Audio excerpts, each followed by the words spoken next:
Hi, I'm Stephen Carson coming at you from St. Louis, Missouri, in these United States.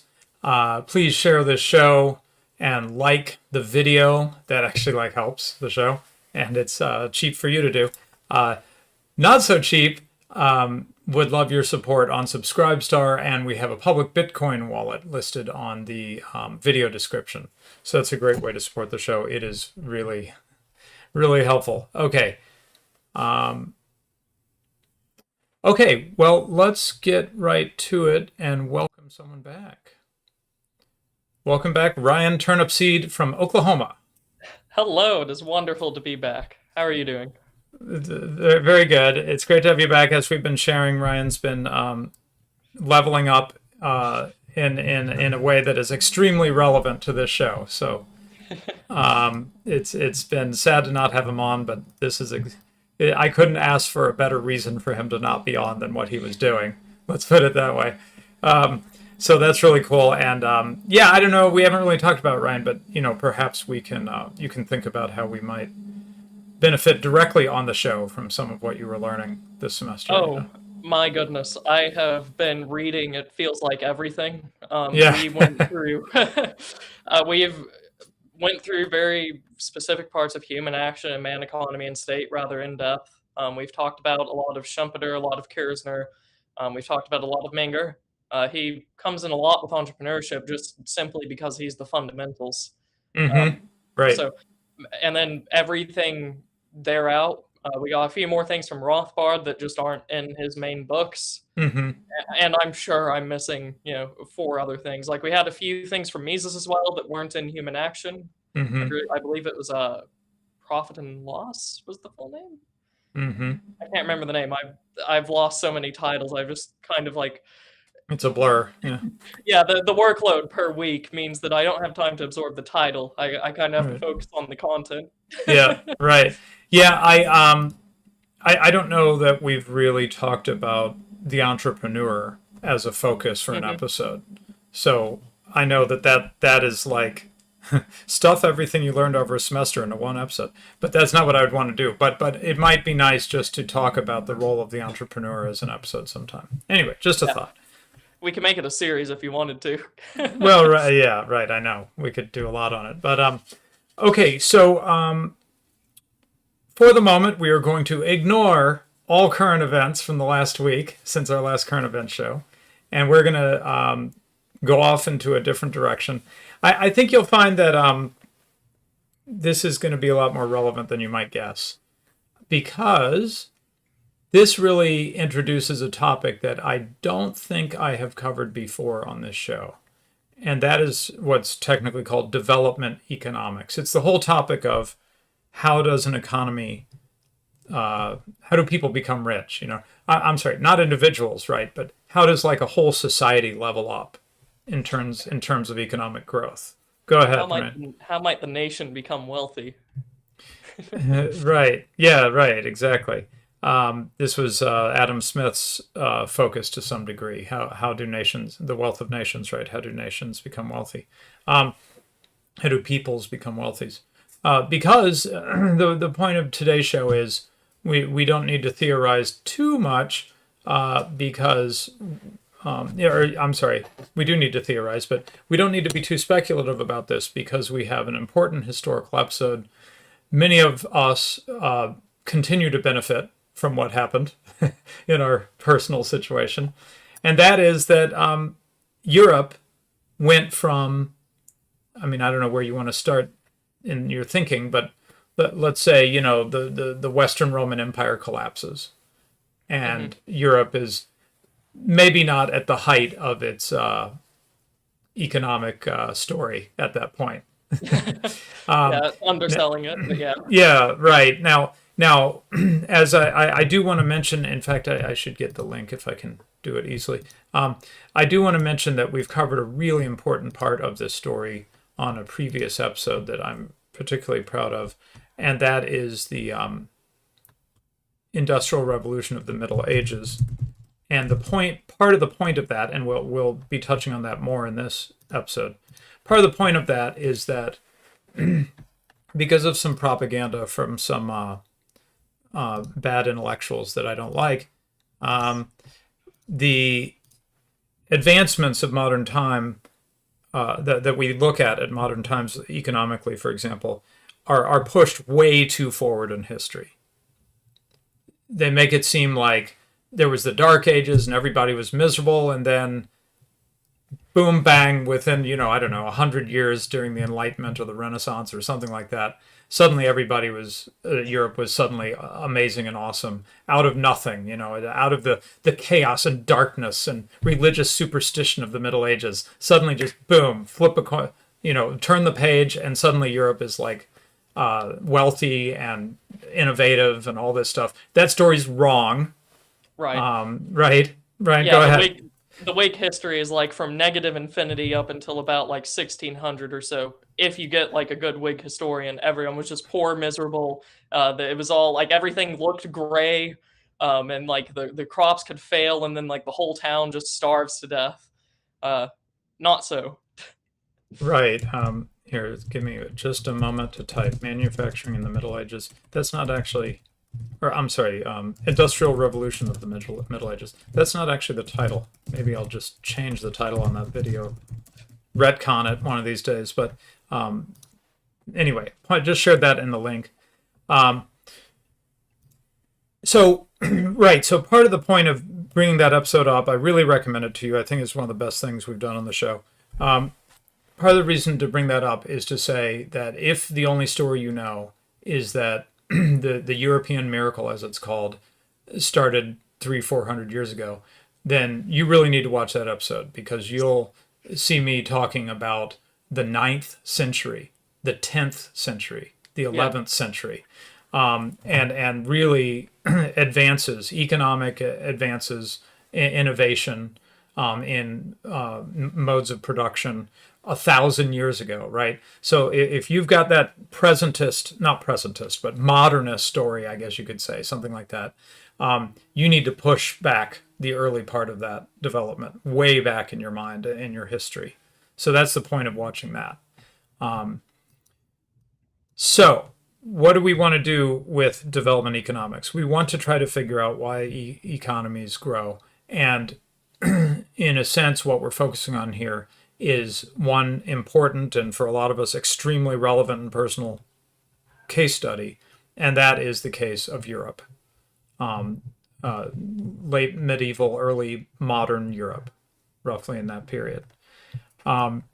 Okay, so let's just go right to it. So this is an article by a fellow I remember with great fondness. In fact, I remember him lecturing on this topic to some degree when I first was going to the Mises Institute 25 years ago. He passed away 6 years ago now, Ralph Raico. And this is his article, The European Miracle.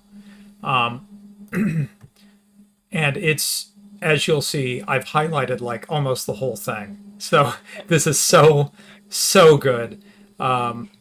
Oh, and by the way, it is worth calling out that this essay originally appeared in The Collapse of Development Planning, edited by Pete Betke, an Austrian economist I know. And immediately, Ralph Raico pays respect in the proper way to a name that you should know if you get interested in this area at all, and you just might find him interesting anyway. P.T. Bauer, Peter Bauer. And I think he's called Lord Bauer later. Maybe he got knighted or something. I don't know.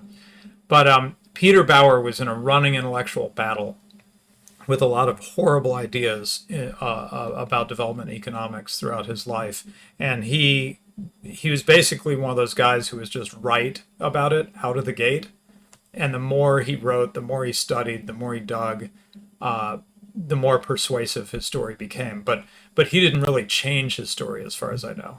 He just had it right on from the beginning.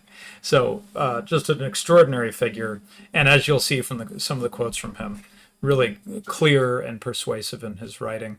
Right. So how do I explain this?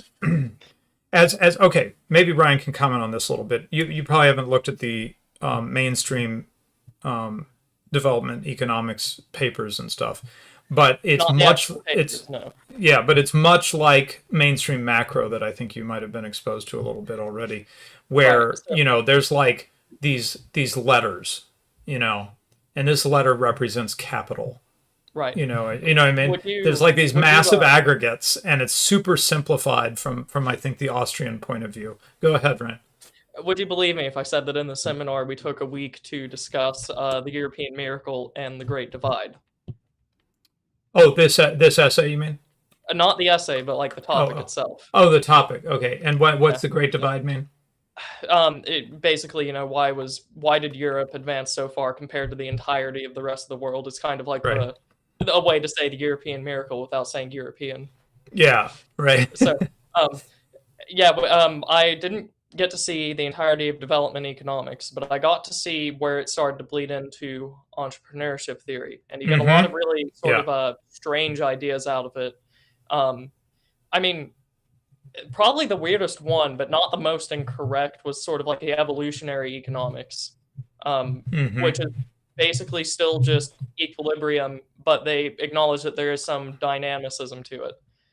They still ignore the entrepreneur and most of human action, but it's this is kind of, if I understood correctly, you get sort of that line of thinking by looking back into history, seeing the medieval development of all these things, how things change over time, while still keeping equilibrium theory.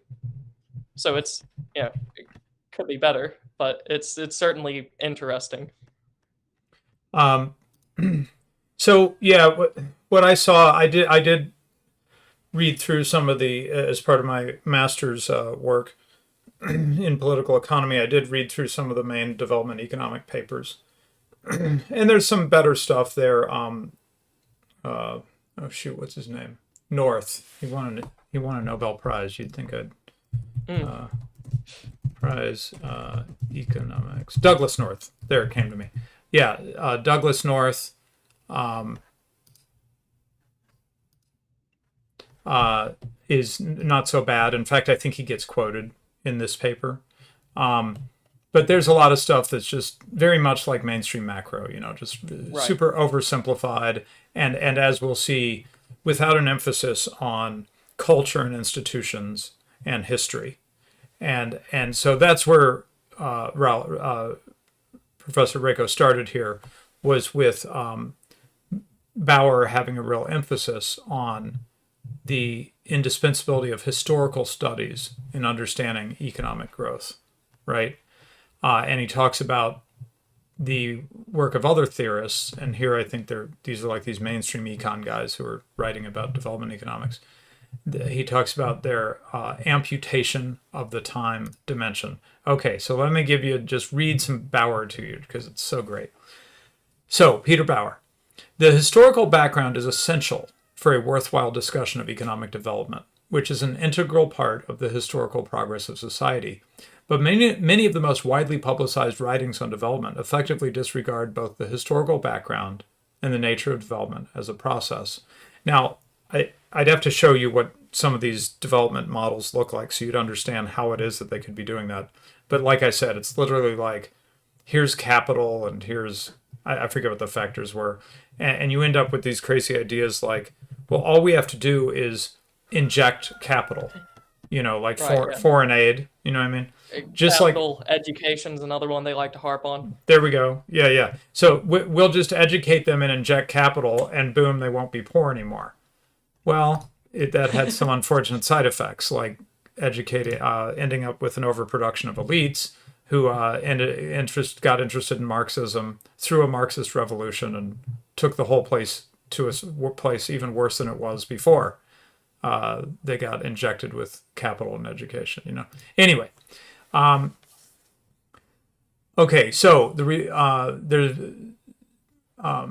there's been this obsession with data that happen to be amenable to mathematical techniques. Austrians talk about mathonomics, right? And the result has been models of development with little connection to reality. So Peter Bauer says, abilities and attitudes, mores and institutions cannot generally be quantified in an illuminating fashion. Yet they are plainly much more important and relevant to development than such influences as the terms of trade, foreign exchange reserves, capital output ratios, or external economies, topics which fill the pages of the consensus literature. I guess by consensus he means like the mainstream of the time. And he says even when they do appear to approach the subject historically, they still are so focused on quantifiable data that they have bad results. Again, Peter Bauer, it is misleading to refer to the situation in 18th and 19th century Europe as representing initial conditions in development. By then, the West was pervaded by the attitudes and institutions appropriate to an exchange economy and a technical age to a far greater extent than South Asia today. These attitudes and institutions had emerged gradually over a period of 8 centuries. So I was talking about stories that start with, the Enlightenment or something like that. I'm sorry, when do they usually call it? What period would be called the Enlightenment, right? That would be usually I see that as the modern era, because you get early Which, modern like, era. which century? Which centuries? Well, it depends. Because Right. when I was growing up, when I was in school, I always heard it was always 1750 onwards. But now Okay. it seems like they pushed it back to like 1700 sometimes is what I see. So Okay. it's Yeah, but that would gray. fit with what he's saying here, right? He's saying that they will start at the 18th century, the 1700s or the 1800s, and then treat that as like a starting point. And he says, well, Mhm. that's nuts because by the Right. time you get to Europe in the 1700s, there's a whole array of legal factors, institutional factors, cultural attitudes. We'll be getting into that later. Moral values that have sort of pervaded Europe, but are unusual elsewhere. That's all in place by say 1700 A.D. in Europe, right? So Right. to tell a story that like starts at 1700 is to miss most of the story. Is his point, right? Right. It would be like starting Lord of the Rings on book like at Right. the end of book 3 almost. Right, exactly. Yes, yes. Our story is, he talks about attitudes and institutions emerging gradually over a period of 8 centuries. With our show on the Industrial Revolution of the Middle Ages, I would say, looking back from now, I would say we're talking a story that's at least 1,000 years old, probably longer, to really understand. I'm sorry, that starts 1,000 years ago to really understand where Europe gets to by, say, 1700, 1800. Right. Okay, so, this is worth mentioning. People who are outside of the field are not going to understand this. Ryan, I think, is already into it enough that he totally is going to get what's being said here. Ralph says, at the root of the approach criticized by Bauer, there appears to be a methodological holism that prefers to manipulate aggregates while ignoring individual human actors and the institutions their actions generate. Yet, Yes. quoting Bauer, differences in people's capacities and attitudes and in their institutions are far-reaching and deep-seated and largely explain differences in economic performance and in levels and rates of material progress. So I'm going to let Ryan jump in if he wants to complain, but Yes. about the mainstream. But wait, let me finish his point here, bring his point home, which is he's saying that the problem with starting with the aggregates is that the individual attitudes and institutional setting that the individual faces, you add that up and you get an explanation of the larger effects, the larger macro effects, like successful economic development. So why would you anyway? So starting at the individual level, so to speak, or the smaller, the micro level, and understanding what's going on there is really your key to understanding what we would think of as macroeconomic effects. Anyway, Right. any comments you want to make, Ryan, Yeah. on So any of that? any field that in any way relates to economics, they initially do not like, and that's shown by the fact that they have to aggregate everything and try to put everything into something measurable. Um, Economics, it's people's wants. because that's just inherently an unmeasurable thing that's very hard to know from an empirical standpoint. And they base everything off of that, the things that they think they can measure and what they can aggregate out of it. In the macro sphere, it's GDP, trying to equate that to well-being. In entrepreneurship, what you end up having is people will try to measure success, or they'll try to measure uncertainty, which just the very fact that it's that the word is uncertainty and it's trying to talk about things that are uncertain and they try to measure it should tell you where we are. And then with development, this gets talked about in history a lot because there's just a lot of crossover between economic development and studying history. They'll just try to quantify basically how successful a nation is or how rich it is without looking at like, well, what are people actually doing and how did we get here? They'll just measure it in terms of resources or gold or money. There's a lot of the time they'll ignore institutions, and then when they take institutions into account, they'll usually put them in like a ranking system or an ordering system, so they could like measure institutions against each other and say, well, this country's better off because it has this, and this country over here, if it just emulated this, would do much better by this arbitrary standard that we've measured.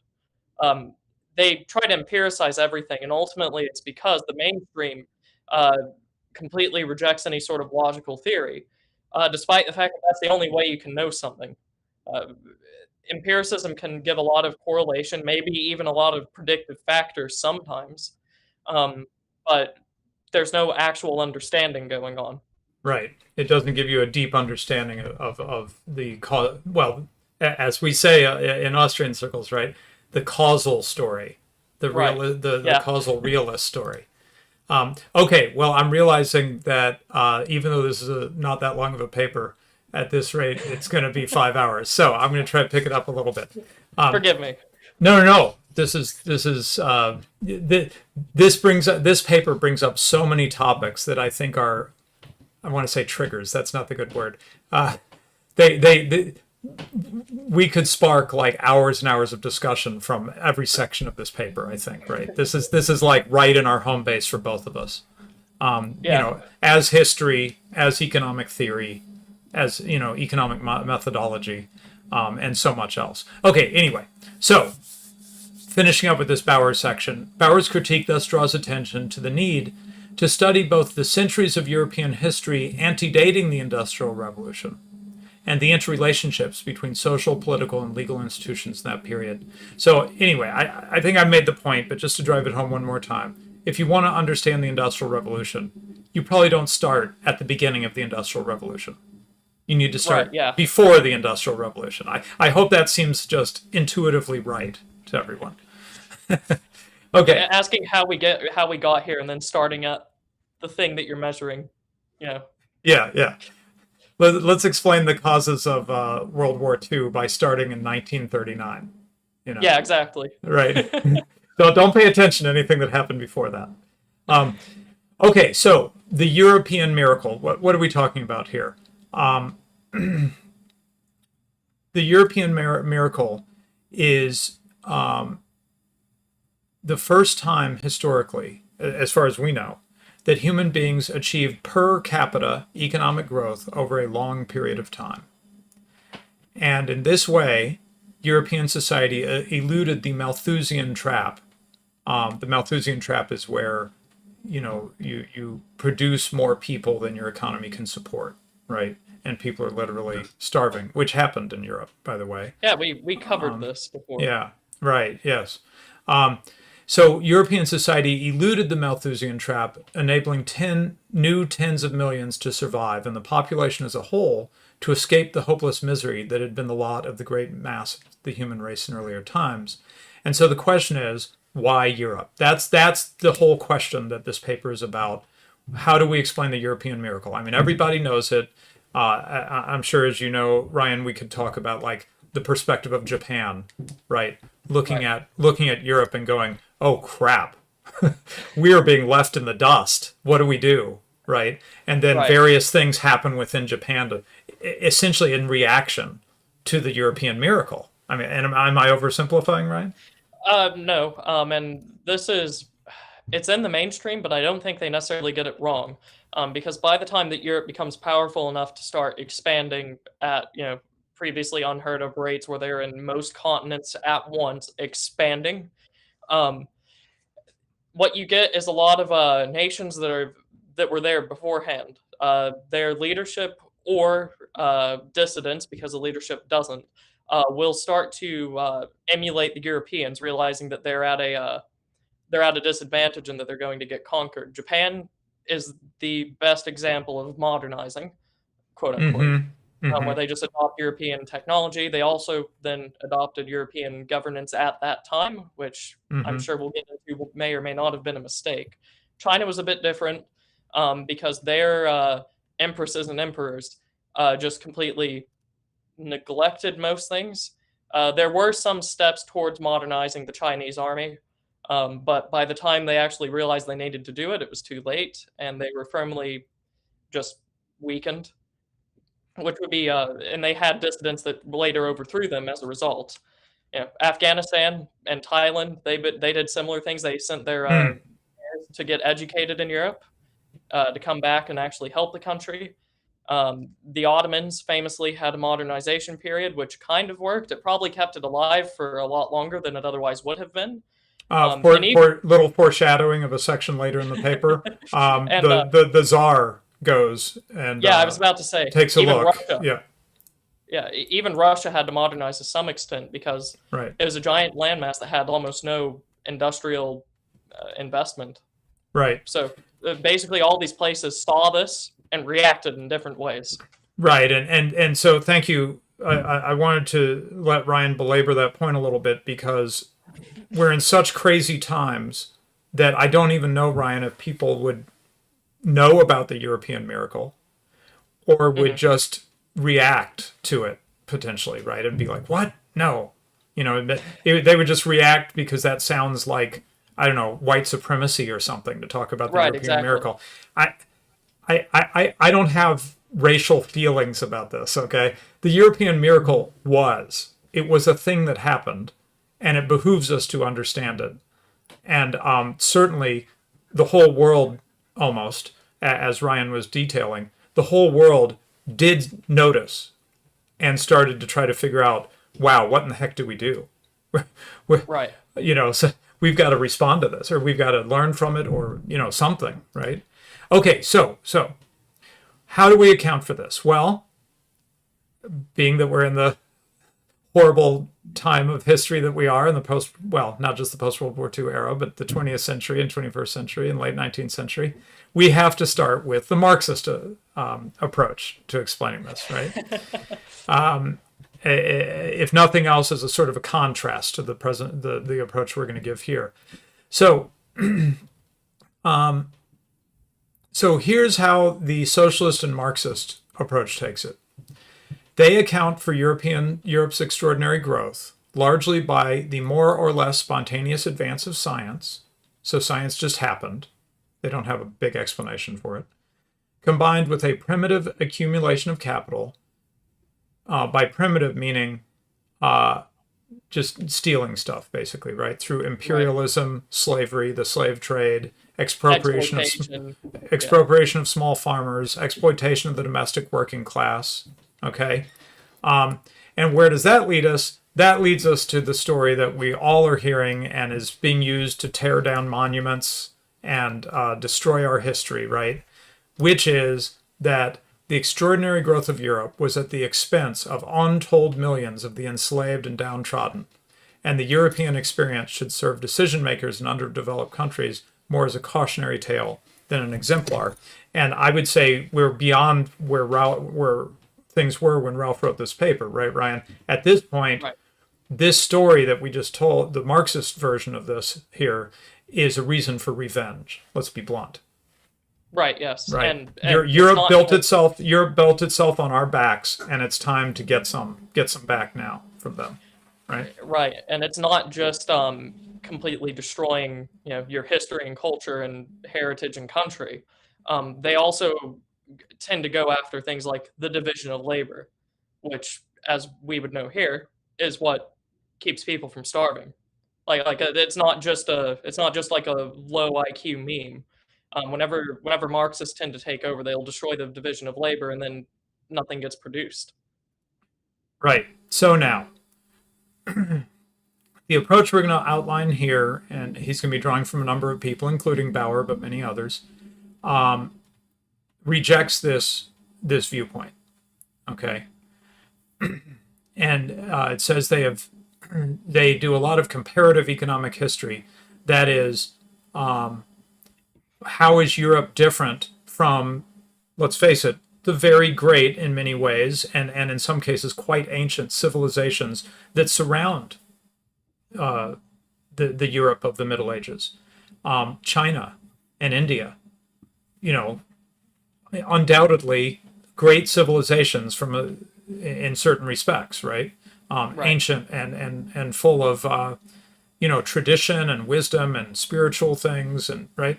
And then Well, Islam is much more new on the scene historically, right? right. But by the time of the Industrial Revolution, Islam has been around nearly 1,000 years, and it's a big player in the world. And for much of the early part of the early Middle Ages, the Islamic civilization is viewed as more advanced than Europe. Is that fair Right. to say, Ryan? Am I getting that Well, wrong? well, it depends where, because the Islamic world is rather large. Yeah, It sure, goes sure. usually whenever we say the Islamic world being more advanced than Europe, we talk about Anatolia and the Levant, sometimes Mm-hmm. Egypt, depending on the time period. Very rarely do we talk about like East Africa or Mm-hmm. Indonesia or West Africa. But Right. anyways, the point does still stand. At sometimes, um, and we can get it. I'm sure we'll get into why they were basically at the crossroads of every main trade route going from the Far East to the West. And they also, at times, had very good policies. Um, and sometimes you can make a ton of other arguments about religious morals and all these other things. They were rich, richer than parts of Europe. Mm-hmm. However, they weren't able to sustain that. Right. Same with China, because at one point they were definitely the richest civilization in the world, Yeah. and we have a lot of good inventions from them, but then it just stopped Peters out. compared Yeah. to Europe. Right. So, what is the first answer to the question? And I promise two. This whole paper is mostly going to be about one. That's what the thumbnail highlighted. So, what is the first answer to why Europe over China, India, and the Islamic world? It's because Europe enjoyed a relative lack of political constraint. So he quotes Jean Beckler, who says the first condition for the maximization of economic efficiency is the liberation of civil society with respect to the state. The expansion of capitalism owes its origins and raison d'etre to political anarchy. Okay, so you might have seen that thumbnail. I think I even saw someone comment. This is silliness, someone said right at the beginning, before we even started our stream. Probably because I had that word anarchy in the thumbnail and the title of the episode, Medieval Anarchy. Well, okay, I didn't just pull that out of my own inclination toward anarchy. This is what the scholar here says. The expansion, I'm going to read that one more time. The expansion of capitalism owes its origins and raison d'etre to political anarchy. So what is he talking about there? Okay. Let's see.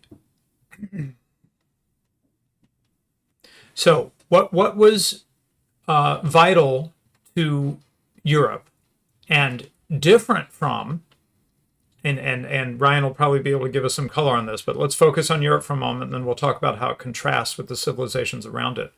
But to some degree unique to Europe is radical decentralization. Okay. Right. So, quoting Landis, because of this crucial role as midwife and instrument of power in a context of multiple competing polities, the contrast is with the all-encompassing empires of the Orient or the ancient world.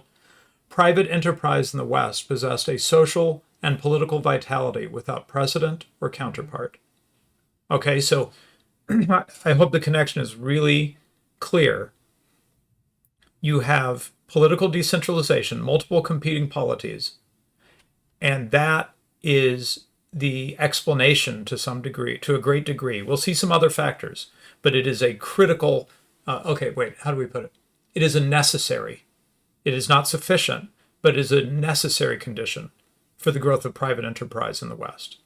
Okay, you've got to have that decentralization of political authority, and that'll become clear as we go forward why that is so important. Okay, so there were some parts of Europe where there was a social preference for military values and so forth, but on balance, the place of private enterprise was secure and improving with time in medieval Europe. And this is apparent in the institutional arrangements that governed the getting and spending of wealth. So one issue is the whole issue of property rights. The defense of property rights against political authority. Landis contrasts the European method of regular taxation, supervised by assemblies representative of the tax-bearing classes, with the system of extortion, prevalent in the great Asian empires and the Muslim states of the Middle East, where fines and extortions were not only a source of quick revenue, but a means of social control, a device for curbing the pretensions of nouveau riche and foreigners, and blunting their challenge to the established power structure. So you might have heard that phrase that I love/hate so much: the nail that sticks up shall be hammered down, right? That's what's being described here. Someone starts to have some success because they're entrepreneurial or whatever, right? They start to have some success, and the political authorities basically go and loot them. And then that's the end of that. Not only that entrepreneur, but then, of course, it's a signal to everybody else, hey, don't stick your head up. Don't have too much success. We will come and we will loot you. Right. And it wasn't just the entrepreneur as well. Just normal producers would face this all the time. And I'm sure we'll get into more detail, but one example that comes to mind is that the Ottoman Empire, in order to keep its army running, would just go to Wallachia, which is the southern part of Romania, when it was still an independent principality, quote unquote, and they would just take the food from the farmers. Yeah. The entire harvest they would just take. So, like, it's not just entrepreneurs; it's anyone that produces, and if it's a good harvest or something like that, if you've produced well, it can just disappear at any moment. Right, and people aren't dumb, right? You do something like that a couple times, and people notice the pattern and go, you know what? It just isn't worth it to be that productive, right? Like why would I take the the risks? Everyone knows that to start a business, to buy a bunch of land and plant out a lot of crops, there's a lot of risk in all of this. Why take the risk? Why take the risk if you're going to do all that work and someone's just going to come along and seize it? What's the point? Well, people just stop. They literally just stop taking the risks. They stop investing. They stop working hard, etc. Right. Or so that's the other thing. If you're like a peasant farmer or something like that, where you don't necessarily like it's your great grandparents' farm or whatnot, just stop working as hard or go work somewhere else and be mediocre so that your stuff doesn't get stolen. Right. Yeah. Just scrape by. Right. Exactly. Okay. So here's an overall interpretation of Western history in Reiko's words, but summarizing a lot of scholarship here. And I'm just going to read through a bunch of this real quick. Although geographical factors played a role, the key to Western development is to be found in the fact that while Europe constituted a single civilization, Latin Christendom, don't forget that point, it was at the same time radically decentralized. In contrast to other cultures, especially China, India, and the Islamic world, Europe comprised a system of divided and hence competing powers and jurisdictions. After the fall of Rome, the great non-event of European history, right? No universal empire was able to arise on the continent. There were some big attempts, right? But no one ever recreated Rome. It never happened. It still hasn't happened, I would say. The EU has visions of such a thing, but I would not say they are Rome. Well, they only like the northern half of Rome. Right. So after the fall of Rome, no universal empire was able to arise on the continent. This was of the greatest significance. And by the way, one of my big memories from listening to Reiko lecture on this stuff 25 years ago at the Mises Institute was this very point. I remember that's one I took home with me. I'm like, right, there was never another Rome. It never happened. Napoleon, various people tried, but it never really happened. You never really got another continent-wide empire controlling everybody. Okay, so for a significant period of time. Right, yeah, except briefly, right? Jean Beckler again points out that every political power tends to reduce everything that is external to it. AA's been talking about, this picture of he's been getting as he's been studying political power, that it's like a fire that wants to consume, right? Beckler's saying the same thing here. Every political power tends to reduce everything that is external to it, and powerful objective obstacles are needed to prevent it from succeeding. So what were the obstacles in Europe? Well, they were provided, first of all, by competing political authorities. Instead of experiencing the hegemony of a universal empire, Europe developed into a mosaic of kingdoms, principalities, city-states, ecclesiastical domains, and other political entities. And when I talk about being a medieval anarchist, I often use the term patchwork quilt, right? Yeah. You look at a map of Middle Ages Europe, and there's just a gazillion little tiny places, little tiny polities. Instead of these vast sweeping, like the United States of America, right? Which now, unfortunately, is one consolidated nation that covers hundreds of millions of people in a vast territory, right? Right, and Instead, 50 subdivisions. Right, in 50 administrative subdivisions, right? Instead, you had, of course, it wasn't so simple that, every little European city-state was, completely, fully independent, right? It was very complicated and overlapping, and you'd owe allegiance to this guy over here and stuff like that. But the point was that there was real political authority at that lower level. Right, Ryan, it wasn't just when we talk about the principalities, kingdoms, city-states, ecclesiastical domains, they weren't just administrative divisions of some larger unit. They had real political authority within their domain. Right, exactly. So all of those little principalities, city-states, the ecclesiastical domains, like a bishopric or anything like that, all came about because, one, people either pledged their support to a lord, right? So they weren't coerced. By honor, you pledge your support to the Lord, and it's not necessarily a trade. You're not expected to get anything in return, but if you do succeed, then the Lord, by honor, would tend to give out land to the people that supported him, and so you just that ad infinitum until you get this nice little patchwork of things. City-states, if they grew, or cities rather, if they grew rich enough, could draft their own rights and start to actually act by them to the point where they became fairly autonomous. So you get in the Holy Roman Empire, you get the concept of free cities. In the lowlands, sort of after that time period, when they would revolt from Spain, the cities weren't necessarily formally free as the Holy Roman Empire's free cities, but everyone recognized they were powerful enough to where they needed to go into coalition together instead of just having some administrator from the top saying, all right, you're the Netherlands now, and we're going to fight this war. And you just have that going on. For most of Europe, you have something like that. Italy is another example of all of this. So Apostolic Majesty is in the chat. Ryan wanted to call your attention to that. He's going to bring his usual depth of knowledge here. He says, I would argue that India was pretty decentralized for most of the second millennium. So like the last, not more recently, right? But back before the British start consolidating it, right? Right. So. Well, wait. We're not going to talk about India. Okay. Right, we got to get through this story. We're never going to make it. I just thought I'd throw that out since AM is helping us here. Okay. In constant rivalry with one another, princes found that outright expropriations, confiscatory taxation, and the blocking of trade did not go unpunished.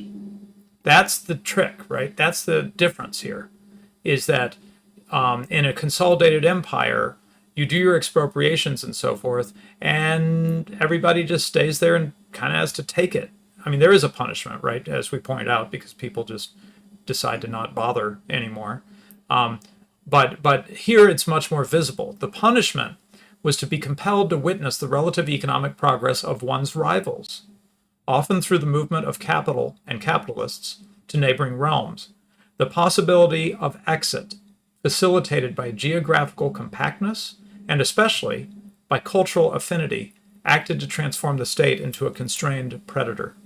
Okay, so not going to hit on this point super strongly just now, but notice he's mentioned it again, that you've got all these little polities close to each other, that geographical compactness. For an American, going to Europe is a shock. It's so small compared to the scale that we're used to functioning on. And these little city-states and principalities, and you could walk, I'm sure, from one to another in one day. I'm sure that was quite possible in a number of cases, right? Oh, well, yeah. That is combined. Yeah. And that is combined, that all these little things close to each other with real political authority at that decentralized level are combined with something that overarches all of Europe. Earlier he talked about Latin Christianity. Here he talks about cultural affinity. People were comfortable with and would and did simply just get up and move and say, opportunities are better over here. This prince is less of a jerk. He doesn't seize stuff. His taxes are lower, whatever. Business is better over there. And they would just up sticks and go. And it wasn't that big of a deal because Europe's small. Right. Okay, so now here he brings up feudalism. Feudalism produced a nobility rooted in feudal rights rather than in state service. We'll come back to that issue of state service when we talk about Russia. A number of scholars feel like this plays an essential role. So even within the relatively small states of Europe, power was dispersed among estates, orders, chartered towns, religious communities, corps, universities, etc., each with its own guaranteed liberties. The rule of law came to be established throughout much of the continent. So this is really counterintuitive for people, Ryan. See if you can think of any comments to make to help people, because I think because there's such a statist bias in how our movies are done, all the propaganda, right, yeah. the education, the history that's taught us, it's hard to grasp that there would be orderliness that would come out of political decentralization, because that's what he's pointing to, right? An orderliness of less rapacious polities, rule of law, a common culture across Europe. How could decentralization of polities result in orderliness? That must be blowing some people's minds. The idea that feudalism especially was orderly is not portrayed very well in pop culture or in mainstream history, because the typical lines that you'll get is that there were mass famines, there was constant warfare, there was constant strife for peasants. That's sort of like the Marxist historiography, is that the peasants were completely under the jackboot, and there was just no way to get out. And then you also get, pop culture, which is, everything is gray. There's warfare and disease and plague everywhere at all times, and nothing is just good. However, what actually happens is that by having this decentralization, not from the top down, that's not an arbitrary decision where some emperor just said we're going to be decentralized now. It just came about naturally. What happens is you get, number one, the competition that we just discussed, but also you get people that will actually care about what they are administering. So, the bishop that grew up in this tiny little bishopric will usually care about it more than a much wider administrative region, because it's just like the town and the surrounding farmland. Like, he probably knows most of the people there in this one area. And then, of course, he can delegate other things out, and you just keep getting more decentralization for people that do actually care about those regions. And the other thing is, if you have enough decentralization just from the top down, like if you look at it and you see there is decentralization, if there is warfare, there is always the present possibility that people can actually escape from it. It's not just a total war where the entirety of the people in this region will fight against the entirety of the people in the other region. There is actual warfare can be limited in this regard. Mm-hmm. So, I mean, that's the two things that come to mind the most. Yeah. Plague is always going to be cited here because there's no modern medicine. But you do see quite a lot of medical advancements during this period and a lot of practices. Obviously, probably not as expansive as the ones you'll see in the Industrial Revolution, but compared to what you had beforehand, it was quite a miracle almost. Certainly, plagues in this point in time, there were more people around, so of course it's going to look worse.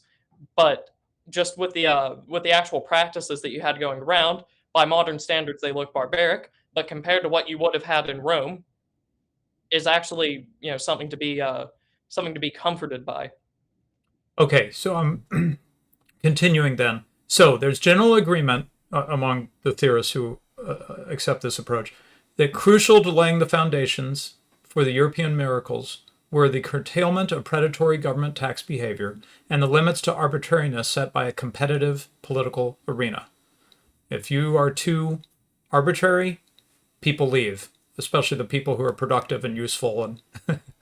And so over time, property rights, including rights in one's own person, came to be more sharply defined, permitting owners to capture more of the benefits of investment and improvement. And with this, we get more innovation. Okay? So with the freer disposition of private property came the possibility of ongoing innovations tested in the market. Here, too, the rivalrous state system was highly favorable.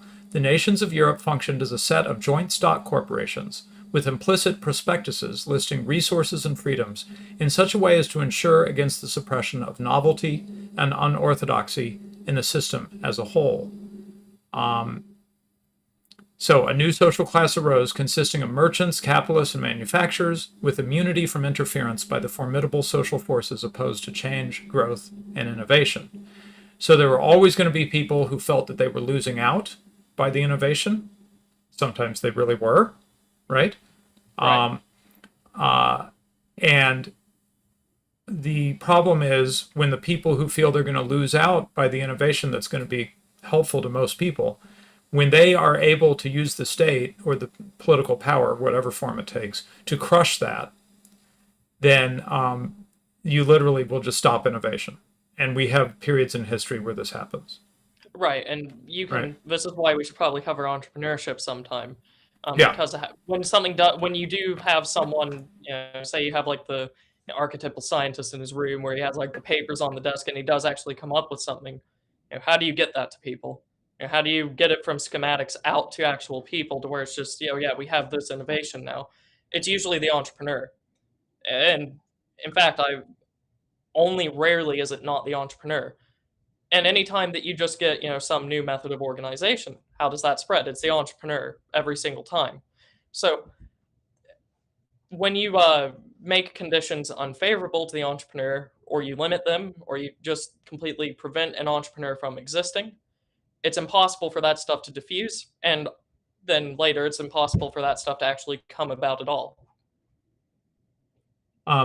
Okay, so just finishing up this section, moving into a focus on the Middle Ages in particular. Economic development in its European form required above all freedom from arbitrary political acts concerning private property. Goods and factors of production had to be free to be traded. Prices had to be set by unconditional exchange if they were to be undistorted signals of what goods and services really were in demand, where, and in what quantities. See our discussion of Mises's great paper explaining the importance of economic calculation.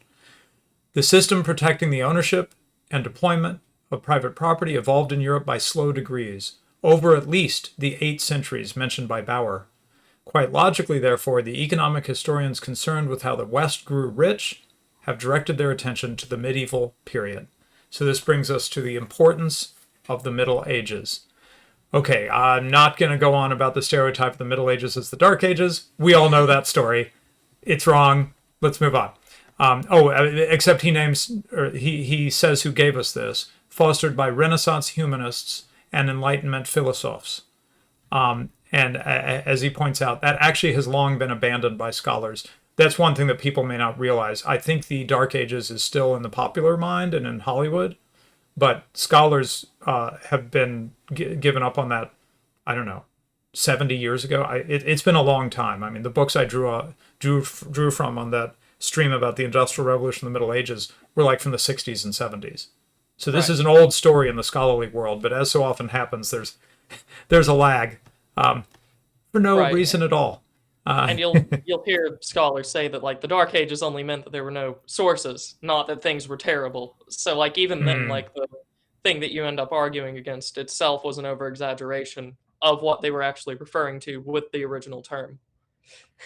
So, Carlo Coppola asserts that the origins of the Industrial Revolution go back to that profound change in ideas, social structures, and value systems that accompanied the rise of the urban communes in the 11th and 13th centuries. See, I told you.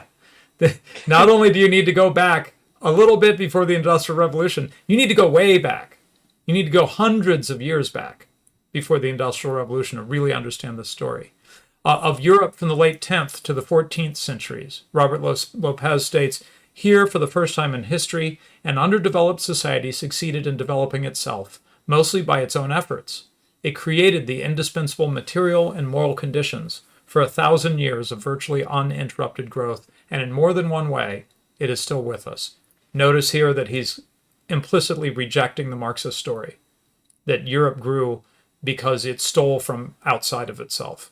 He's saying, no. It developed itself. Europe developed itself. Right, and in the long term, very rarely does any group of people become richer just purely by plundering. That usually just doesn't last. Yeah, right. It's not an institutional change. It's just a little short injection of wealth that gets frittered away, right? Okay, so he contrasts this with Islam. The early centuries of Islamic expansion opened large vistas to merchants and tradesmen, but they failed to bring to towns the freedom and power that was indispensable for their progress. Under the tightening grip of military and landed aristocracies, the revolution that in the 10th century had been just around the corner lost momentum and failed. That is, they had the opportunities for trade, division of labor, some of those things that we would say, well, that explains Europe.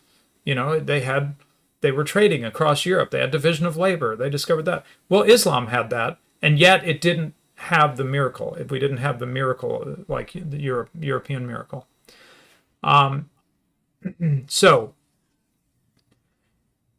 he introduces here something called the demonstration effect. And he says it's been a constant element in European progress. And that is because with decentralized polities, you could have, well, what we were supposed to get in these United States, Ryan, the laboratory of freedom or whatever, right? The idea that the experiment, that these separate polities could try things out, and you could look at California and go, man, California is doing some pretty dumb things. Let's not do that, right? Now, to be fair, we get a very limited, mild version of that to some degree, right? Yeah. Very limited compared to... If you don't like this tax rate, you can go to the other tax rate on the exact same thing. Well, no. Here, let me give you an example. Try to persuade you. I know you're down on these United States, but let me try to persuade you a little bit, which is that gun rights, as you may know, have quietly been moving in a pro-Second Amendment direction, you might say. And basically, states would try out concealed carry, and then even further, I believe my own state of Missouri is now at the point where you don't even need to be a license for it. It's guaranteed that you can do it. They tried this out. Everyone predicted, all the usual suspects predicted that it would just be everybody would be shooting each other in the streets. And in fact, violent crime would go down. Crime against property where someone is not there, cold crime, would tick up a little bit. But everybody was like, yeah, I'll take not being raped or assaulted or murdered in favor of someone might come to my house when I'm not there and rob from me. Right? That's sort of the trade-off you get when gun rights move. And so other states looked at that, and it started to spread to the point that at this point, most states are in a much better place than they were 30, 40 years ago in this regard. So I think there has been a little bit of this. But the point of telling that story is that in this period that we're talking about with Europe, it was much more dramatic because they were truly separate political entities. Now, uh, I very much appreciate the persuasion, but there is a counter that we had that at one point in time, but it was kind of usually forced on a more top-down level, and now we're just kind of trying to ever so slowly go back to what we already had. Yeah, sure. Unfortunately, though, there are now federal laws in place preventing us from truly going back to what we once had. Not Right. so in medieval Europe. Right, exactly. They could just do it. So, yeah. So now let's come directly to the second secret. So I talked about twin secrets. They're not unconnected from each other. One is the decentralized polity. The other I've already referenced, and that is the role of Christianity in Europe. In regards to the Middle Ages, prime importance, in the view of many writers, attaches to Christianity. Harold Berman has stressed that with the fall of Rome and the eventual conversion of the Germans, Slavs, Magyars, and so forth, Christian ideas and values suffused the whole blossoming culture of Europe. Christian contributions range from the mitigation of slavery and a greater equality within the family to the concepts of natural law, including the legitimacy of resistance to unjust rulers. Furthermore, and this is very interesting, the church itself exercised an institutional influence. The church's canon law exercised a decisive influence on Western legal systems. It was the church that first taught Western man what a modern legal system was like. So the other things we could attribute to just sort of Christianity's moral influence and so forth, right? A lot of people became Christians in Europe, and so they had similar ideas, similar metaphysics, similar values, at least on some level. They at least paid lip service to it, right? I think, to be fair, Ryan, I think there were genuinely a lot of Christians throughout the whole history of Europe, you know? Yeah. It wasn't all hypocrites, right? Correct. And then, but it goes further than that, notice here, not just sort of a moral atmosphere, or whatever you want to call it, but also that the church as an institution is a player in this story. Right. In this case, it's talking about the role of the canon law being emulated in legal systems, but we'll see that there's more to it than that. So, a critical development began in the 11th century, the creation by Pope Gregory VII and his successors of a powerful corporate hierarchical church, independent of emperors, kings, and feudal lords, and thus capable of foiling the power-seeking of temporal authority. Okay, because as we've seen with our own horrible regime that we live under now, they do not like dissent. They do not like some other center of influence and power that can speak against what they're up to, right? Right. Or stand against it. The family, churches, all of these, I think we all can see it, right? All of these are viewed with great hostility by our regime, unless they can feel that they've completely compromised them and rolled them into their system. Right. And so that's what the church ended up being. It ended up being something that was outside of politics, in the normal sense, in the political authority sense of the term. It was outside of that and acted as a countervailing force, so that the prince could only go so far until, somebody would excommunicate him or something because he was being such a bastard, Usually outside of temporal politics, it should be noted. Okay, maybe that's the way to put it. Yeah. I was trying to be careful there because politics seems to mean very specific things and very, very wide, broad things, depending on who's saying it and the context. Right. And you would have like situations where temporal forces would support elements within the church. But very rarely in European history would they just subsume the church itself. That's usually unheard of. Right. So what does this result in? This brings us to Lord Acton's analysis of the central role of the Catholic Church in generating Western liberty by forestalling any concentration of power such as marked the other great cultures, and thus creating the Europe of divided and conflicting jurisdictions. Okay, now I am not a scholar of ancient Egypt, so I'm sure you or AM or somebody is going to Tell me that I'm not getting being nuanced enough.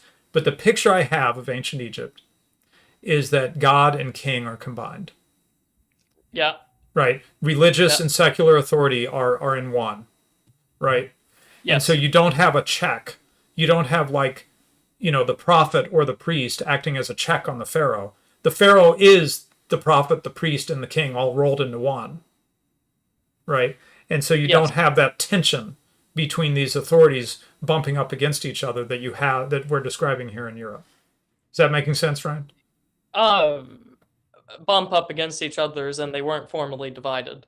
But yes, that is largely correct. And Egypt isn't the only place. You have the Yeah. God King and other tribes that didn't really advance far past Egypt. I mean, if I remember correctly, I believe the Zulus, which I'm sure we all knew how it ended. I believe that they usually kept a system of the God King very similar to that of Egypt. Obviously, not the exact same beliefs, but in system. Okay, so now this is really mind blowing for us, but if you think about it, we kind of deal with it to some degree. Um, the most distinctive characteristic of the Western legal tradition is the coexistence and competition within the same community of diverse legal systems. It is this plurality of jurisdictions and legal systems that makes the supremacy of law both necessary and possible. So, what is he talking about here? And I don't know that he really develops it, but canon law existed in the same place that the secular law existed. They were both there Right. simultaneously in both the same time and the same place. Now they would apply in different situations, and but they both existed. There wasn't just here's the law of the emperor and there's nothing else. It was more complicated than that, right? Right, exactly. Because you had on the local levels, the princes could make laws, the people above the prince could make laws, the city could make laws, Right, the church, as we just discussed, had its own laws, and then right, how it was interpreted, um, depending on the law, could be just up to the priest, where it was a case by case basis more than it was just a systematic approach. So you had all these potential, number one, competing forces, but also ways in which the law could be applied as well. So there was a lot more leeway. right. So what does this result in? Um, a basic principle of medieval politics that all, including the king, are bound by law. A lawless ruler is not a legitimate king, but a tyrant. Where there is no justice, there is no commonwealth, and a contract exists between the ruler and his subjects. My sense of it is, and again, probably oversimplifying, is that in the ancient world you don't tend to have any notion these kinds of notions. The king is the law is the king. The king is not under the law. Is that unfair? Right. It depends. In some areas, you would see people would use something very similar to what we just described here. I don't believe it ever happened in Egypt, Hmm. and sometimes it would only happen after they got invaded and like the tribe collapsed, where it would be seen as like a judgment or something like that. Um, I mean, you see as much with what was it, Assyria and Babylon. So you get it depends on where you are at that point. But once again, it doesn't necessarily mean as much if they do make the distinction because of what we talked about earlier, where they just don't divide or recognize that a distinction may even exist. So, so listen to this to give you an idea of the check of the Christianity and the church in the medieval setting. Thomas Aquinas treats taxation as more or less extraordinary act of a ruler, which is as likely as not to be morally illicit. Okay, and then this is the crazy part: In Coena Domini, republished each year into the late 18th century, a papal bull threatened to excommunicate any ruler, quote, who levied new taxes or increased old ones, except for cases supported by law or by an express permission from the Pope. Now, Right. how much did that prevent people from raising taxes? I don't know, but just the fact that there was something like that as a countervailing pressure against the as we know the insatiable desire of the state to just swallow everything, right? So Almost everywhere in Latin Christendom, the principle was, at one time or another, accepted by the rulers that apart from the normal revenues of the prince, no taxes could be imposed without the consent of Parliament. By using their power of the purse, the parliaments often influenced the ruler's policies, especially restraining him from military adventures. That's interesting, isn't it? Right, and that would continue for quite a long time. Yeah. Like up until maybe like a couple centuries ago, would that still be the case? Um, I could be wrong, but one of the more famous examples in the modern era of that happening, where a parliament just tried to constrain the king from going out on military adventures, would have been in Prussia, Mm-hmm. where the same occasion where Bismarck made his famous "Iron and Blood" speech, Yeah. if I remember correctly, because it was a constitutional crisis and the king wanted to levy more taxes to spend more money on the army, Mm-hmm. and the liberals in parliament, for better or worse, just made the argument, no, we can't do this. We have to focus on other things. Mm. Bismarck made a speech, and they just kept the old constitution, which kept more money allocated for the military than the liberals were happy with. So Mm-hmm. it failed in this case, but like the tradition of that continued up Right. until then, and probably later in some areas as well. Right. Yeah, a constraint. So, so we get the rule of law. Oh, actually, I want to read this whole quote. This is so good. In the model of civil society, most good and important things take place below the universal level of the state. The family, the arts, learning and science, business enterprise, technological process. These are the work of individuals and groups, and the involvement of the state is remote and disengaged. It is the rule of law that screens out the state's insatiable aggressiveness and corruption and gives freedom to civil society below the level of the state.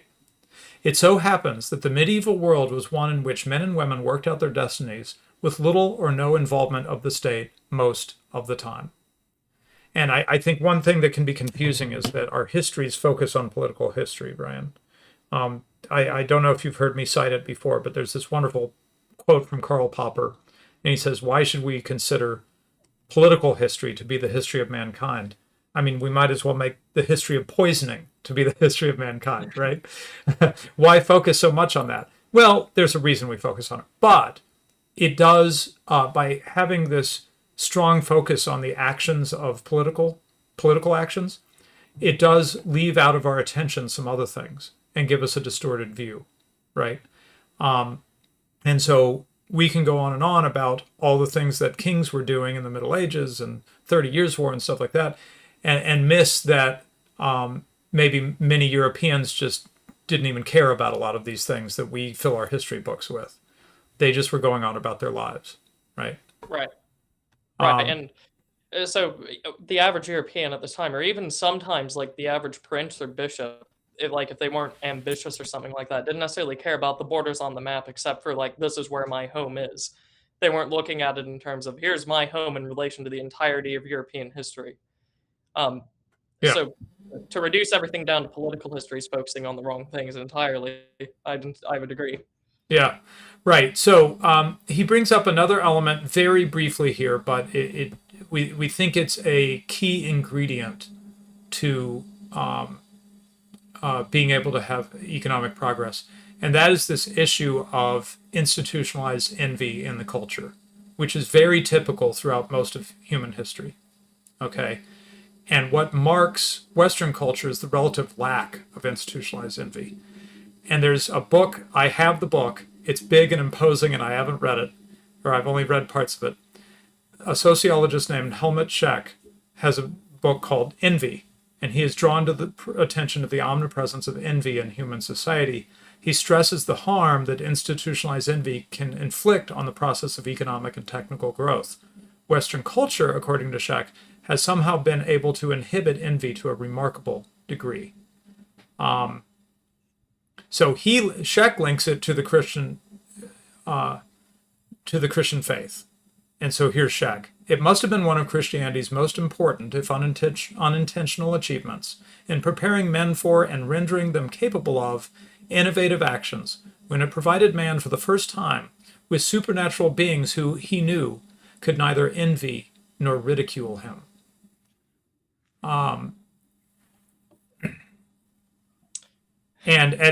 But a note on this: the evident variation in socially permitted envy in different Christian societies, for example, Russia, which we'll get to shortly, as against Western Europe, suggests that the presence of Christian faith alone is not an adequate explanation. So hopefully you're seeing there's a lot of sort of like necessary but not sufficient factors we're bringing in. The political Right. decentralization, the lack of institutionalized envy, the overarching sort of shared values of Christianity. We think that each one of these plays a role, but by itself is not sufficient because you can find places that have one of these elements and not the other, and they don't have the European miracle. So it's several things coming together, but they seem to be mutually reinforcing. I don't want to act like they're just completely unlinked to each other. I Right. think that the role of Christianity contributed to the political decentralization of Europe to some degree, for example. And but yeah, we've talked about this before in various different areas. I brought this up on the cigar stream last night when we eventually got to feudalism, where AA was making the argument that feudalism and Christianity were entirely disconnected, and I don't and my counter to it would have been, or was, that they just play into each other very well. Feudalism is an honor system, and Christianity highly values honor. There's Mm-hmm. no exception for lying, for instance. And then at the event, during the panel discussion that we had, I believe that I said that the thing about Islamic society was that it entirely homogenizes the population, and it does not allow for necessarily a culture outside of what is Islam, which is why you don't get the old Egyptian culture pre-Islam, you don't get the old Afghani culture pre-Islam. Same with the entirety of North Africa. It all looks the same, culturally almost. Uh, Basically the same from Morocco all the way to the Levant and Anatolia. Why? Because there was no decentralization. Everything was homogenized. Christianity is not so. You get something very different in the Teutonic Catholic areas than you got in the Italian Catholic areas, just because it's not all encompassing in that regard. Right. Okay, so now Ralph Rako turns to case studies. We've been talking about Europe in a pretty broad and generalized way. Let's focus in on certain areas that were pace setters of economic growth. And in the modern period, that is the Netherlands first, and then England, if you know your economic history. Okay. Mm-hmm. And actually, it seems to me, John D would do better at checking me on this, but it seems to me that the history of painting, if you've looked at the history of European painting, you'd get a bit of a sense of this because you see the great period of Dutch painters, and they're showing the wealth of the people they're painting often, and then it shifts to England later. So what happened? So the Dukes of Burgundy governed in collaboration with an active Estates General, and they promoted an open commercial and industrial system based on protection of property rights. And he says, in the rise of the northern Netherlands, that is the United Provinces or Holland, we have a near perfect example of the European miracle in operation. The area had been a major participant in European economic, political, social, and cultural developments for centuries. And Kippola says the country that in the second half of the 16th century rebelled against Spanish imperialism and then rose to the role of Europe's economically most dynamic nation was anything but an underdeveloped country from the outset. So it didn't start in the second half of the 16th century, is the point. This is the theme through all this, right? They had a long history that brought them to this point, and then they like shot to a point where everybody started to notice, right? The wealth of the Dutch.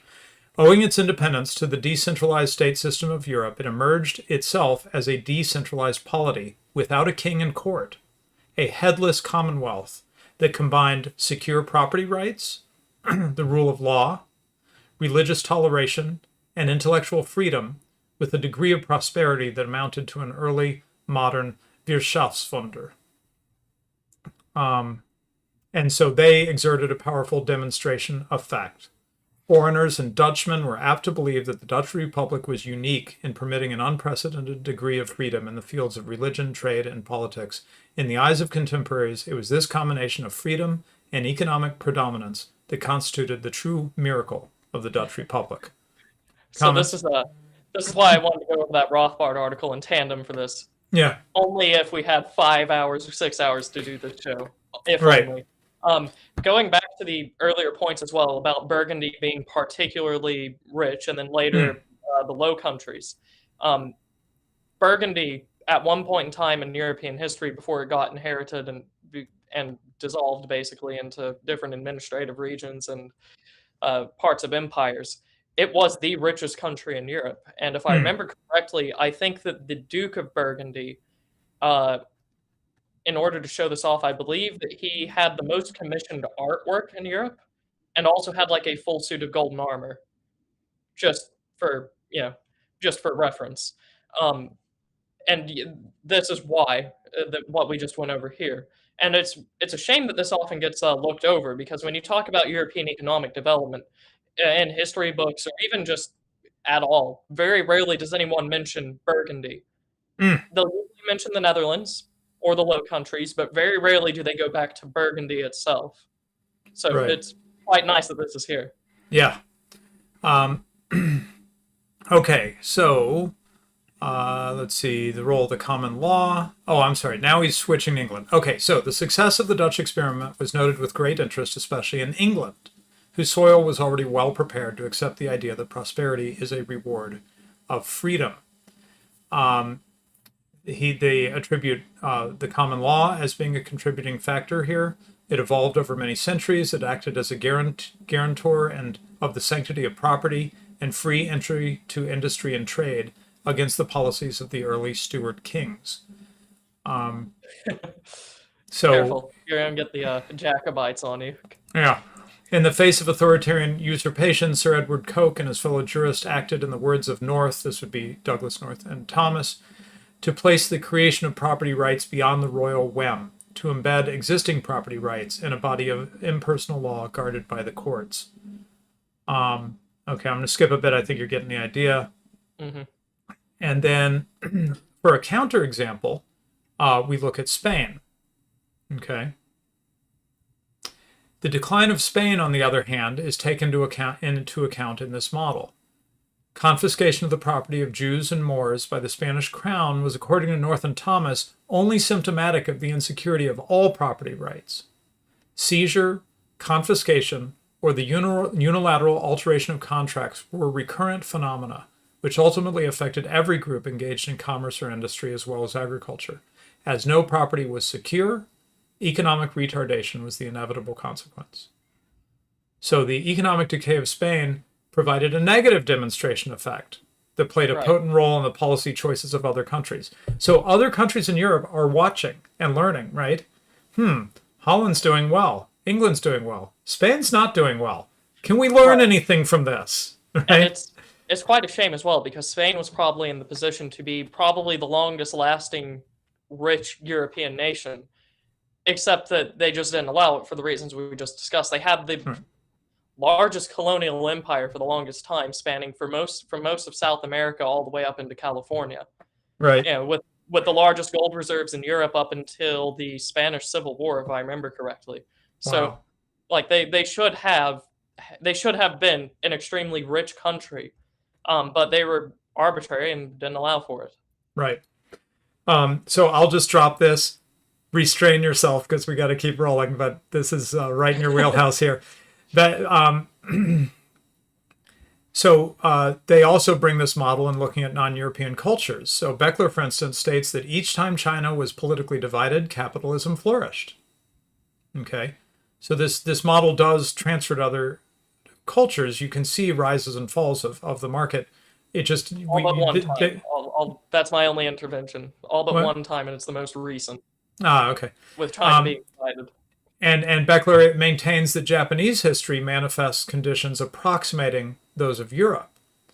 Anderson, after surveying economic growth in the history of Sung China and Tokugawa Japan, as well as the Netherlands and England, concludes that the common element is that they occurred when governmental constraints on economic activity were relaxed. Shouldn't be that much of a shock. Okay, now the big question. Um, the contrast of Europe with Russia. And this is confusing for me because I sort of think of Russia as at least quasi-Europe. But for now, let's just say Europe is not Russia and Russia is not Europe for the purpose of our discussion here. Okay. After the destruction of Kievan Rus by the Tatars and the rise of Muscovy, Russia was characterized for centuries by the virtual absence of the rule of law, including security for persons and property. The lawlessness, as well as the poverty of Muscovite Russia, was notorious. When the emissary of Elizabeth I inquired of Ivan the Great the status of his subjects, he was told, "All are slaves." Yikes. Ivan IV, the Terrible, annihilated the flourishing commercial republics of Novgorod and Pskov, and loosed his Praetorian Guard on the kingdom for a frenzy of butchery that came to stand for what was permissible in the Muscovite state. And this is just a fun little detail that Ralph threw in. Alain Besançon, I don't know how to say that name, remarks dryly, of the three legends, Romanian, German, and Russian, that depict in the guise of Dracula the reign of Vlad the Impaler, the Russian alone sings the praises of the prince. But let's look at it structurally. The nobility in Russia was a state service nobility, lacking any independent base, right? So unlike the feudal Europe, where a noble had his own lands, he had authority within his sphere, right? The nobility in Russia, they were just administrators appointed by the Tsar. Right, and Fair enough. I'm sure that AA will, or AM rather, will come Yeah. and critique this to bits. But the simplification that I can give is that the boyars, the Russian nobles, were first and foremost administrators who were sometimes awarded with land or property, Right. or soldiers or something along those lines. But I'm And assuming it that was land could that grant of land could be revoked quite oftentimes easily. it was. Yeah. Right. So Right. whenever you got like the succession of a new czar or a new emperor later, oftentimes what would happen if the boyars were disloyal, you just confiscate their land and give it to new administrators that were loyal. Right. Something that would never fly in medieval Europe that we just discussed because it was an honor Right. system, not an administration system. Exactly. In contrast to Europe and America, the towns as well were simply another arm of the state. And then he goes on about absolutism. I'm going to skip that bit. Let's see. Right. So the fact that Russia received Christianity from Byzantium rather than Rome shaped the entire course of Russia's history. In the words of Richard Pipes, the Orthodox Church in Russia became, like every other institution, the servant of the state.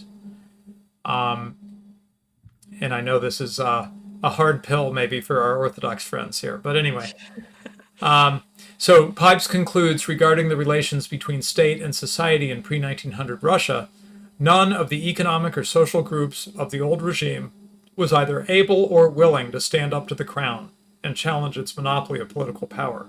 They were not able to do so because by enforcing the patrimonial principle, that is, by effectively asserting its claim to all the territory of the realm as property and all its inhabitants as servants, the crown prevented the formation of pockets of independent wealth or power. Right? So very different from the feudal Europe, for example. Right. Where there was no overarching European emperor who could just say, this family that has held these lands for hundreds of years, I'm just taking it from you and I'm giving it to my buddy over here because I like him more. I'm sure such things happened here and there, but generally it just wasn't set up that way in Europe in the way that it was in Russia. Right, and what you look at the formation of Russia compared to the other European empires. The other European empires did have conquest in them, but their formation, the time where they first were, this is the Kingdom of France, this is the Kingdom of England, something like that. Very rarely was it one person with complete control over all other institutions just went there and decided, all right, this is my land now, and I will administer absolutely everything here. You had feudalism, which is the honor system. So, loyal knights would get parts of land and they would get their privileges purely by honor. So there wasn't I'm not even call it a dictatorship because I feel like that's anachronistic for Russia. Yeah. But you didn't have sort of like the secret police. that we mentioned with Ivan the Terrible there. With Russia, what happens is Muscovy invades its neighbors, institutes that secret police system that we just described, the Praetorian Guard, I believe he called them, and Hmm. also you also the nobility themselves aren't given land because they were honorable out of a system of honor. It's purely for administrative reasons. It'd be like if William the Conqueror came across from Normandy without a claim to England at all and just took over the lands that he did, completely replaced any nobility that were there with his own administrators, and then sent secret police out to anyone there that might deviate from him.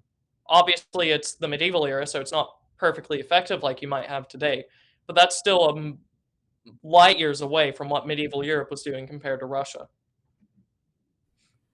Okay, so we're almost there. I hope this has been interesting. I just have loved going through this paper. I loved when Ralph Raico presented some of this material uh, it was probably the Mises University, um, the week long summer seminar they do each summer, uh, 25 years ago I think it was, and I find this so interesting.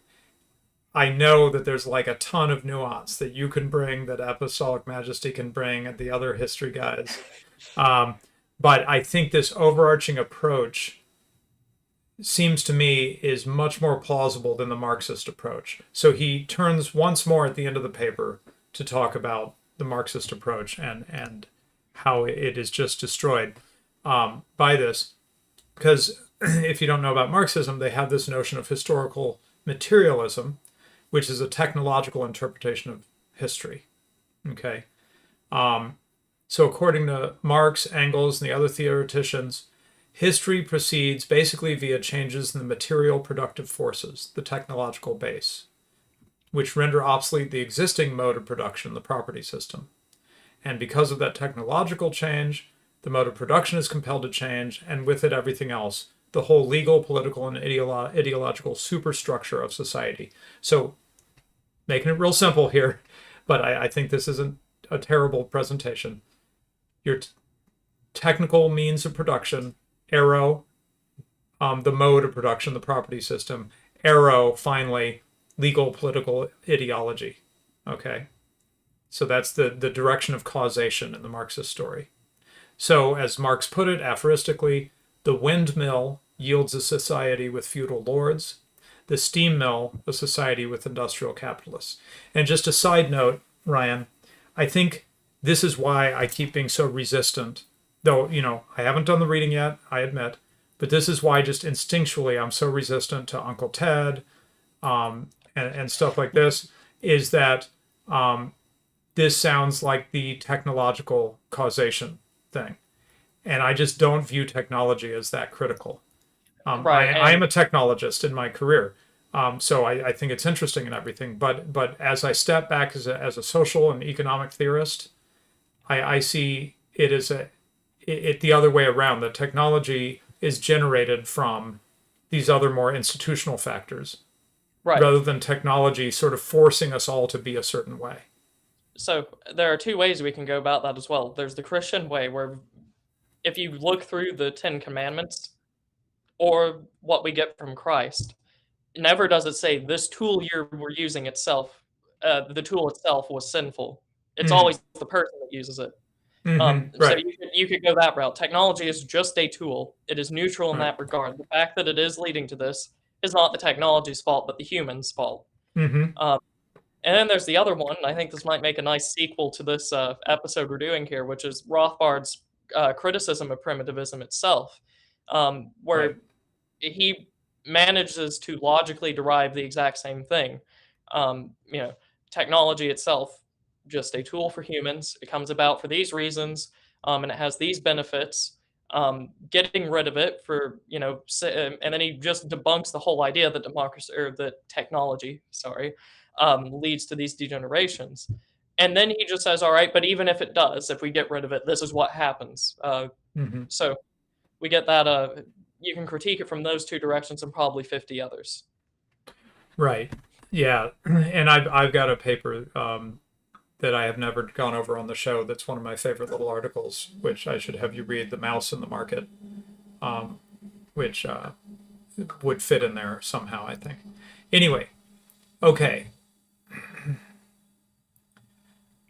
So this newer understanding of European history that we've been presenting here is particularly destructive of Marx's fundamental claims because it directs attention to the peculiar shallowness of historical materialism.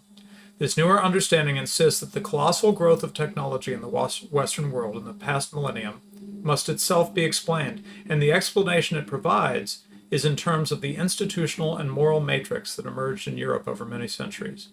New and more productive machines did not spring forth mysteriously and spontaneously, right? Nor was the spectacular expansion of technical and scientific knowledge somehow inevitable. And we know this, right? Because we have a lot of human history to look at, Ryan, right? Yes. And we don't have a lot of industrial revolutions. Right. Right? And usually, the industrial revolutions that you can count up usually only happen in one area. They're very limited. As a result of that one area. Right. Right. So, as Anderson has summed up the evidence, the scientific and technical stasis that followed the remarkable achievements of the Song dynasty, or of the flowering of early Islam, indicates that scientific inquiry and technology do not necessarily possess in themselves the dynamism suggested by the European experience. On the contrary, technology and science emerged out of an interrelated set of political, legal, philosophical, religious, and moral elements in what Orthodox Marxism has traditionally disparaged as the superstructure of society. So the very thing that Marxism thinks is just an epiphenomenon, a secondary symptom, in this story becomes the more fundamental causation, right? The divided polities, the legal environment, the attitude towards envy, all these things we've been discussing. Marx would dismiss that and say, oh, you're just rationalizing the mode of production that technology is giving you. But this story turns it around and says, no. It's because of that whole institutional framework, that moral and religious environment, that we have economic development and thus innovation, technological progress, so on and so forth. Right? Right. Woo! Beautiful stuff. And now, not that I would go beyond this article in any way, shape, or form, but of course, to relate it back to perhaps some of the other things that we have talked about, all of these things very unequal in the way that they have people lined up in them. They're all hierarchies. There is no emphasis on equality, which you might see in cultures that did not make it. So, for instance, just to extrapolate a little bit further here, in other cultures, some of the East Asian cultures, there is no, families are a lot more egalitarian. Everyone has to share everything within this very large family group, and there's just no any sort of investment that you make never really comes to fruition because you have to split it among all of these people who may or may not use it wisely. So, it's underlying everything that we just talked about, the institutions, the religion, all of the different freedoms that are allowed. They all have one common factor in terms of the economic parts, and that is the inequality. Right. Yeah. One might say there's a certain relationship between egalitarianism and envy. Right. Yes, certainly. Okay. So let's just wrap up the paper. If we are to understand how development can be promoted in the poorer countries today, and that's why this is not just an academic discussion, right? There are countries that would like to have their own miracles, right? Well, if they come to you and they say, how do we emulate the European miracle in Central Africa or whatever, right? What do you tell them? What do you tell them, right? So if we are to understand how development can be promoted in the poorer countries today, we must understand the historical process which transformed developed countries in the past and why this process failed to take place elsewhere. So most important in Bauer's view is that in the Western world, institutions and values evolved that favored private property in the market, set limits to state arbitrariness and predation, and encouraged innovation and the sense that human beings are capable of improving their lot through their actions on the market. So one of the signs of this, and maybe I'm drawing a conclusion that isn't fair, Ryan, but I feel like you see a less talk of fate when you get into, sort of the European setting. Whereas Yeah. I think traditionally fate plays a big part in how everybody thinks about things. This just happened to me. Fate willed it, or Right. the gods willed it, whatever, right? Whereas you have, in almost a reductio ad absurdum, you have the American attitude of can do, and um, Right. So right. I'm going to keep referencing that Rothbard paper until you get absolutely sick of me. One of the The things that great paper. one of the things he very neatly points out is the difference between the classical and the romantic point of view, where the classical has man acting on the environment around it and learning from it, and the romantic point of view just has man being acted on very passively. Mm-hmm. So and so you end up the classical view ends up being a much more mature, much more wise, much more productive, and the romantic point of view just ends up being very infantile, according to Rothbard, of course. And I'm sure that we'll have our usual Rothbard detractor in live chat saying, joking about us using Rothbard, but I happen to think that he's very correct there. The classical point of view gives a lot more agency to the person that the person does have, and has the person actually learn and mature from it. Whereas a lot of the more romantic views of the person itself just doesn't have that development. It's all this will happen to you, this happened to you, this happened to you, and you just have to cope with it. Right. Yes. It affects the culture, right? Yes. This whole environment. Well, the culture is yields this progress, right? But also you start to see different attitudes towards individual initiative. Right. Exactly. Right. Why would Yeah. you go against fate? Yeah. Right. Right. Okay, so summing it up, within Europe itself, those states that gave the most scope to private capital and entrepreneurship prospered the most, whereas better governed societies, in which welfare on the one hand or warfare on the other, commanded a larger proportion of available resources, tended to lag behind. And of course, one of the great concerns of people who understand all this is that in the modern West, including, the dispersed Europe, like Australia and the United States and so forth, and Canada, we're throwing away our patrimony. We're throwing away this inheritance, and we're going back to the welfare warfare mode, Right. right? Where if you get in the way of uh, these things, then they'll just take stuff from you. And I think it's a concern that we see us going back towards the envy mode. Let's target those people who have been successful and take it away from them, because the only reason they're successful is because they were victimizing others, right? Right. Exactly. Now, in some They cases, we have rich people who are political entrepreneurs, as they're called, the infelicitous phrase, and they do deserve to be taken down. But there are other social people who just, entrepreneurs. yeah, there are other people who just did good work and were great entrepreneurs and they benefited from it. And there's people who just want to take what they got through their efforts and distribute it to everybody else, and reduce us, with the power of envy, unleash that egalitarian force that Europe, to a great degree, rejected a long time ago, right? Right. Okay, and then finally, just to wrap it up, he says this subject is will continue to be of very great theoretical interest to scholars and to many millions in the underdeveloped world, a matter of life and death. Worth noting that somehow, through all the chaos, it seems like the developing world is actually not doing too bad. Oh, you know what? I realized. Okay, there we go. I realized I never put a name on your. Or it's the wrong name.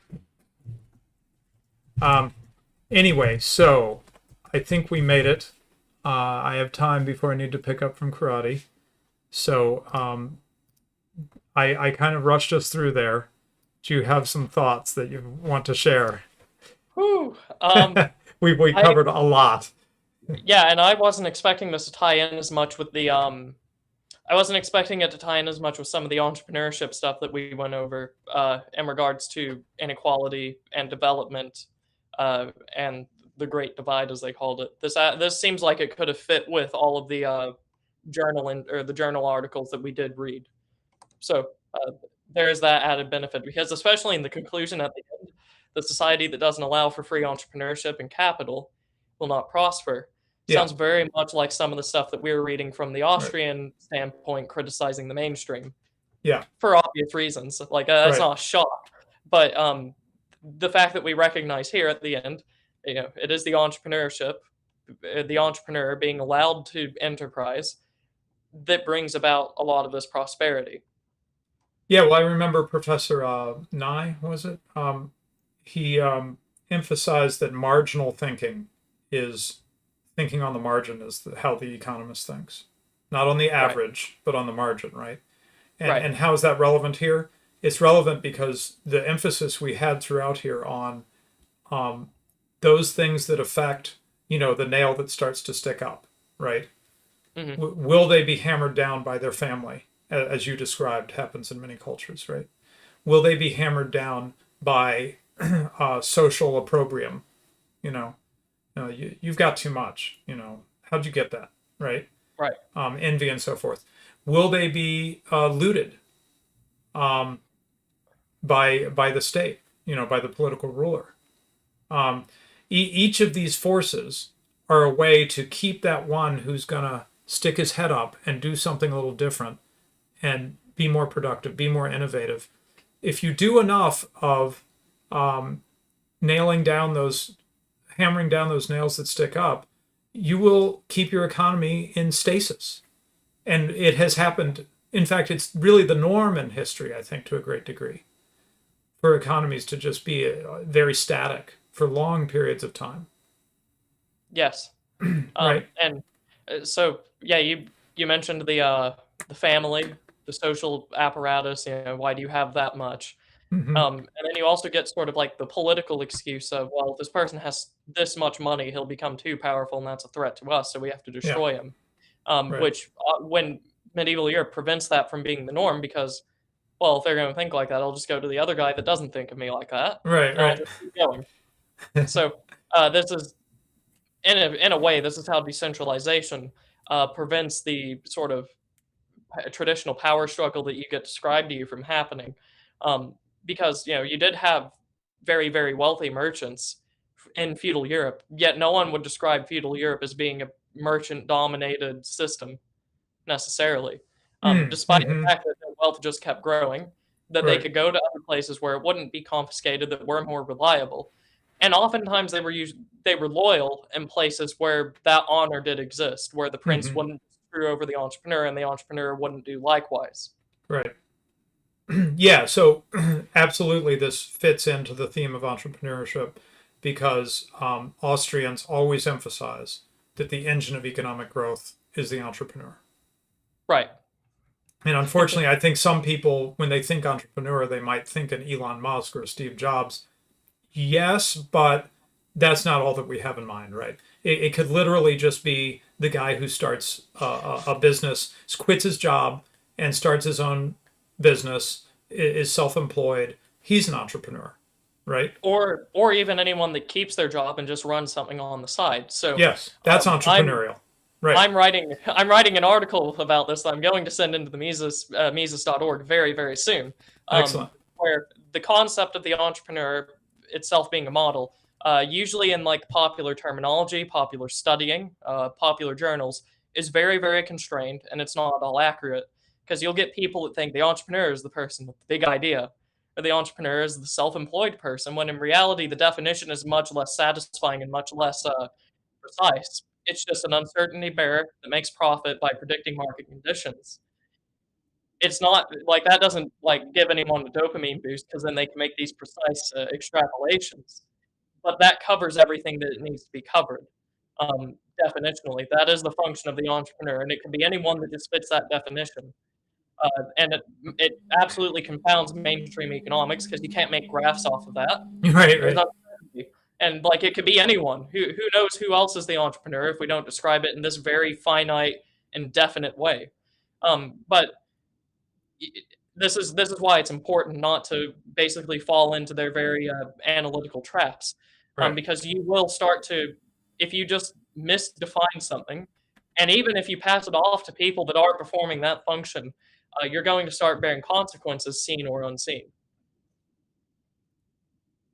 Okay, let's hit any super chats. Okay, 420. What's the date? Okay, that was last week. Here's some from this week. Okay, so we have Caleb saying a little something in appreciation of the excellent streams recently. Thank you, Caleb. And Sam153, great article for Turnip's return. Cheers. Thanks, guys. I think next week we will have to do an econ minis. There's some interesting things going on. Last week we talked about the attempt to have a hostile takeover of Twitter by Elon Musk. That story developed, and I'm wanting to talk about it, but I'm holding back because I'm hoping I can maybe convince Black Horse to join us next week for econ minis for some updates on some stories, including that one. And I do like this rhythm where we do current events and then we do something like this where we step back and talk about theory and history and so forth. I think Ryan is primed for those theory and history type episodes. We've got more material than we know what to do with, I think. If we could show the audience like the list of things where it's you and I are like, oh, we should do an episode on this topic. Yeah, right. Right. Yeah, we're not the well ain't dry. Let's put it that way for this show. Okay, so anyway, thanks everyone. I hope you found this interesting, and I particularly like how it cuts against this story that I think is being used in a really toxic way at this point. It's part of what is sometimes called the anti-white stuff, anti-European.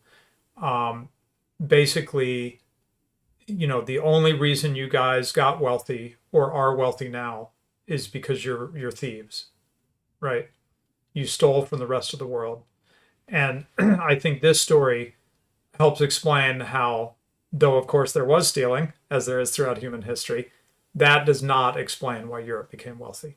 It does not cut as an explanation of why Europe became wealthy. Because as Ryan pointed out, many other empires and other peoples have ravaged and looted and stolen. And yet they didn't have a European miracle, right? Right. They would briefly enjoy their plunder and spend it, and then they'd go back to the way they were, basically. Right. And even parts of Europe would do the same thing and experience similar results. Right. And the Spanish Empire we could talk about the Spanish Empire with the influx of precious metals from the New World, right?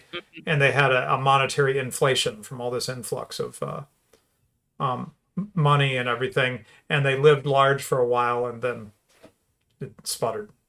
It didn't. Right, exactly. It didn't produce lasting growth. It didn't produce a real change in their long-term economic situation. It was just a short-term shot in the arm. Right, exactly. It wasn't. They weren't necessarily producing more. Yeah. They just. Well, I'm not going to call it looted because technically gold mining is production. Yeah. But Yeah. like when they ran out, and they did, or when the colony revolts and they can't mine it anymore, what then? Yeah. Like they weren't producing anything else necessarily to make them rich. Right. Yeah. It didn't result in a. You could imagine it doing that, but it didn't result in them investing in such a way that it would yield ongoing progress after the gold mine ran out. Right, exactly. Yeah. So that's what interests us here is, as Ralph Ricco's paper said, the per capita growth that starts and just keeps going and going and going. And frankly, despite a lot of complaints we can and do make, it's pretty much still going. I mean, they've tried to shoot it in the foot a lot of ways, but economic growth continues up to the present day. Right. Right. We should make this clear. When we Austrians talk about economic growth, it's not GDP on the graph going up and up and Yeah. up. Economic growth is, people producing things to satisfy consumer wants. It is very personal, and it actually does help people, Yeah. which is why we care about it still on this channel. Yeah. Economic growth is something very real, and it's not all what the mainstream makes it out to be. Right. Yeah, it means you can feed your family. It means that you can get the new operation that they just came up with to allow your child to recover from some disease. I mean, Right. it means all kinds of good things for people, real people in the world. Right. Right. Literally just satisfying wants. Yeah. Yeah, and just fun stuff too. Oh, yeah. Okay. Well, thanks, Ryan, and thanks everyone. And how do I do this thing? Oh yeah, here we go. Let's see if the credits work this week. I got to work with the producer on that. Bye, guys.